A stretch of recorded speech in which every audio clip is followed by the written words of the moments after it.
Just me, a place to be me, where you get to experience life. 'Cause life is a journey, not a guided tour. If you want the rainbow, you have to go through the rain. Thank you so much for joining us today as we begin July's segment entitled, My Freedom is My Mental Wellness and My Spirituality. Today's segment, we will be talking about the growth and maturation of faith, spirituality, and the field of mental health. For far too long, faith and mental health have been segregated into opposite ends of an imaginary line and have been opposing entities. However, within the next 30 days, as mental health clinicians, we will be interviewing faith-based professionals and asking questions to gain a better understanding of the growth and similarities that mental health and faith share. Today, we have a special guest, Reverend Pastor Brown from New Life Missionary Baptist Church. Pastor Brown has been in ministry for over 60 years and will be celebrating 50 years of pastoring at New Life Missionary Baptist Church next year. Pastor Brown, thank you so much for joining us today.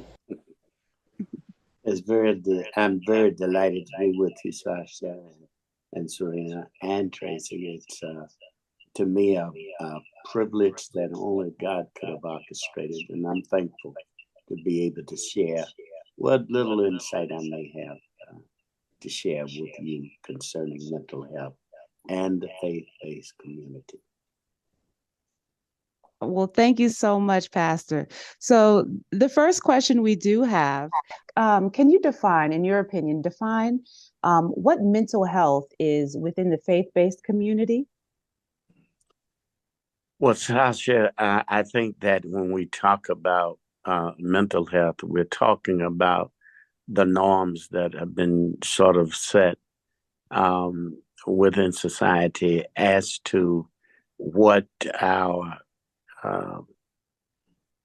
psychological, emotional responses are. And once those norms are sort of set, then we determine based on one's actions or responses whether they are consistent with the norms or that they are outside of the norms. And that is basically how we sort of surmise whether there are mental or emotional issues that would tend to cause persons to be categorized as having mental issues. When it comes to the faith-based community, one of the things that I think that I have recognized is within our community, there are so many traditions that have changed over time. So it becomes more or less practices within the faith community. And because denominational issues seem to be what informs persons of how one act within the norms, outside of the norms, I've noticed that many times the emphasis is on our differences rather than our likeness. Many of us who are Christians would probably agree that the center core of our faith is our centrality when it comes to Christ. But because denominations recognize differences, that sometimes the norms that are set may vary with even in the faith community. There's so many different nuances within our practices that in one faith community, it may be a norm to in the way one dresses or feels that they should dress, wherein in another community, the norm is not to dress in that way. They may be called eccentric or whatever. And that is how we begin to define individuals as it relates to their mental health. And many times our environment dictates different things and responses and traditions. and we have a more of a judgmental attitude with respect to what may be considered mental health in the sense of one being in line with the norms, or some mental issues with persons outside of what we consider to be the norm. So uh, when we ask, or when I'm asked, what would you say to be a definition of uh, good mental health within the faith community? It is working within the norms of sometimes that person's um, faith tradition that may be distinguished from another faith-based uh, organization that causes questions that may be imposed as to one's mental prowess. So the definition really to me of one who is mentally um, considered well or healthy is when the norms of that particular society, and in this case, within that faith community, are in line with the expectations of what has been set to be the norms. So in the Christian community, especially, because what has been emphasized over these many years is our differences with respect to denominational affiliation. You may find in one denomination persons who would be considered somewhat abnormal in their mental state into and it's normal in another. So it is sometimes difficult to find it unless you know something about the faith community of which a person belongs to. We are somewhat all over the place as what is normality, what is abnormal in one's mental responses to certain things, and so it can be difficult for one to define what is mental wellness in one environment, in one faith community practice, and another.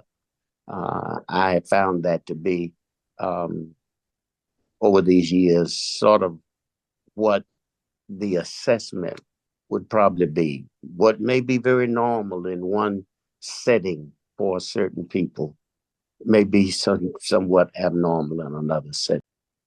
And I like what you said about how society kind of um, what is popular, what is normal, what is abnormal kind of defines how we view our mental wellness. Because a lot of times, um, let's just say, for example, the concept of faith and religion um, meant something completely different, maybe 100 years ago, as it relates to organizing certain people or organizing certain groups of people. But now it's becoming more, in certain ways, exclusive and inclusive, as opposed to excluding and keeping people in a certain box. So I like what you said about having um, there's this element of normalcy and abnormalcy, but we're trying to kind of weave in and out of that.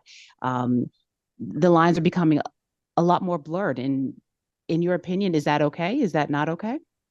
Well, I think that it is dealing with the reality of how we make our assessments of what is the norm, what is mental, what is considered to be wellness in one faith practice as opposed for another. I would it could be that one size fit all, but it just doesn't. Everything factors into one's mental state. What Mhm. happens? as I see people now, to be very honest with you, to get to know how we are populated. I really believe that's important to try to understand how people respond, what touches people, knowing that we are more than just what we see. I see this Mm-hmm. as the sod, the cover. And the cover is over that which is, I think, the eternal part of us, which is soul and spirit.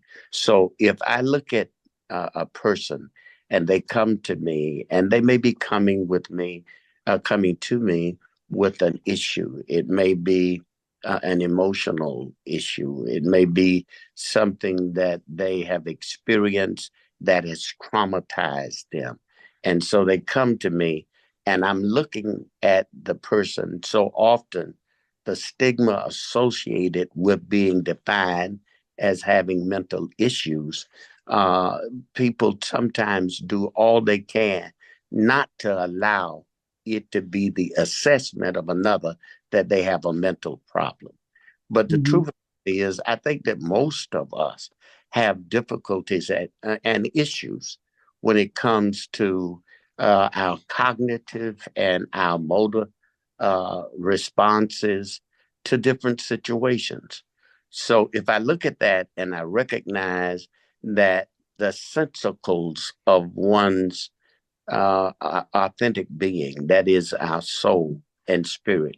In the book of First Thessalonians, chapter 5, verse 23, it says, "The very God of peace sanctify, separate you wholly, spirit and soul and body." If I ever get to really look at a person and assess as they are dealing with the issues of life, and all of us deal with the issues of life. Mm-hmm. And I really am able to tap in um, through the wonder of their soul. And I feel that within that dimension, there is our ability to reason, our emotion, our memory, our imagination, and our conscience. I see that as the center core and the inner dimension that you look and you consider the issues that individuals have, how they reason, what touches their emotion, what's in their recall, what really affects their imagination and their conscience. And you begin to get a response. People will allow you to know when they really trust you, the things that really trouble them, the things that touch their emotion, how they reason through things. And you really begin to understand that all of us deal with the mental responses to different things that we have to deal with on a day-to-day basis. And if I see that compilation of the inner dimension, that ability to our volition, our will, our responses, I can then understand that in a spiritual sense, that all of us also have that spiritual dimension, which really presents our faith, our hope, our reverence, our worship, and our prayer. If a person is praying, it is not just praying with words. If it's coming from the heart, which would be the inner dimension, you get a chance to see what is going on with the person. I often say to my congregants, to thine own self be true. And you have to be true to the way that you feel. Sometimes, um, you feel so estranged to a situation. Sometimes you are alienated. Sometimes you want to deny a situation. It's like going through grief. There's so Mm-hmm. many different responses to it. You may be experiencing anxiety and so forth, and it's not, to me, abnormal, wherein in some cases people would believe that that is an abnormality because you're going through grief excessively, or you're going through things. So I think that in our compilation, in our makeup, how God has put us together, there's more to us than body or sod. There's soul and spirit. And the more we get in touch with each dimension and see us more holistically, we will come to discover all of us at some time have some mental, issues. Now, well, Absolutely. you Challenges. challenges. That's how I see it. So, um, one of the things I think, one of the things that I saw as a concern is how do we deal with the misconceptions of mental illness? Generally, people try to cover or to hide any kind of consideration that there may be mental issues. It's stigma that people try not to have associated with themselves. They want to be normal, whatever normal is. So if acting not like I would normally act, but acting as I think others would expect me to act makes me Mm. normal. So let me pretend, let me smile when Yeah. I really am not happy. Let me play the part. Let me learn how to embrace normality with respect to others' expectations rather than being myself, you Which know. honestly takes us out of our mental wellness That's arena. true. That's true. Mm-hmm. One of the things that has helped me tremendously is I am a part of what we call the TPN. It's the Maya Angelou Health Initiative. And so much do I thank God for the opportunity to meet with Dr. Bird, who really is a clinical psychologist and dealing with so many things that I see in my congregation, Mm-hmm. how we have learned to suppress and keep depressed those things that would normally be tendencies to really express our true self, and so Yes. avoiding it. So I will not be uh, placed into the category of having mental illness. And there's so many different things. I know that when we talk about dementia, there's so many groupings under that Mm-hmm. that we many times Alzheimer's is just one of the things. Mm-hmm. You've got uh, uh, vascular dementia. You get, Mm-hmm. and then you have so many. When we talk about the more extreme mental issues, bipolar and other things, many times we, especially I found when we're talking about a person who may be suffering from Alzheimer's. Some years ago, I was working with my brother in a project. We were dealing with Alzheimer's and the way that we can help to prolong one's ability to retain things short term and long term. And Mm-hmm. it's through repetition. Yes. Um, so many of us now, we have issues that we don't know that we have created. For example, if I'm having some symptoms of not being able to remember things, it may be because I don't have to now. You Mm. pick up the phone, and all I have to do is hit one, and that's the number. But that's Yes. not the number. I don't take the time to remember the number so I could dial it. But my brother and I we were talking. He said, "Do you know my number?" And I said, "Not by heart." He said, "That's the problem." He said, "We have gotten to the point that all we got to do is hit one button, and that's the number, and you have no clue what the number really is." And so retention and being repetitive in things can sometimes help us to to remember things that we ordinarily don't have to, so we forget it. So somebody say, "You don't know my number?" And no, I don't know your number. Well, you should know my number. And because of that, you begin to look a little differently at people when you think they ought to remember certain things that they don't have to anymore. Mm-hmm. I don't know how many times I studied other people and they know me so well and I don't have a clue of who I'm talking to. But what I end up doing is faking it like I know them so well, when in reality, I have no clue of who I'm talking to. And it's so in the faith community, there's a lot of things that creates some concern as to whether or not a person has mental issues, when in fact it is very normal when you understand why they are having some difficulty retaining or remembering things.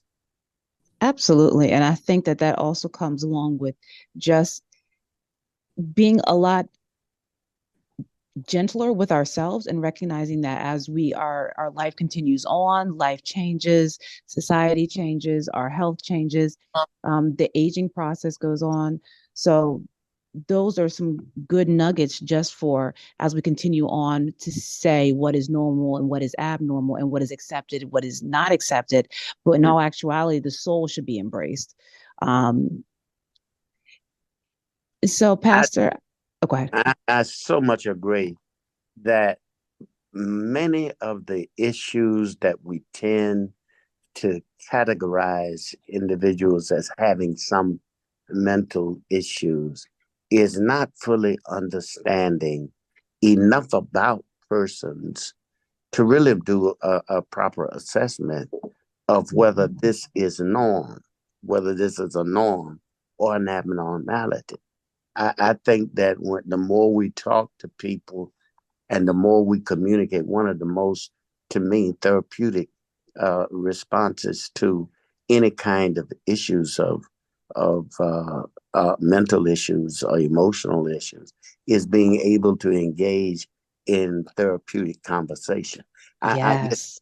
I really, that's one of the things that I really thank God for Serena and Tracy yourself, because when people have an opportunity to be free enough to express themselves and to say something without feeling that they are going to be judged.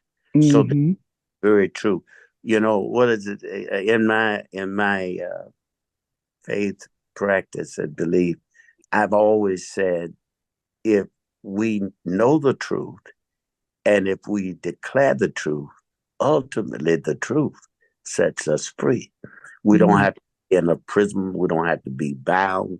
We don't have to be, just be free enough to say that I don't have to live my life just so that it fits into the normality that you've created. Yes, that normalcy box that we all try to fit into, when sometimes it's just it can be very complicated.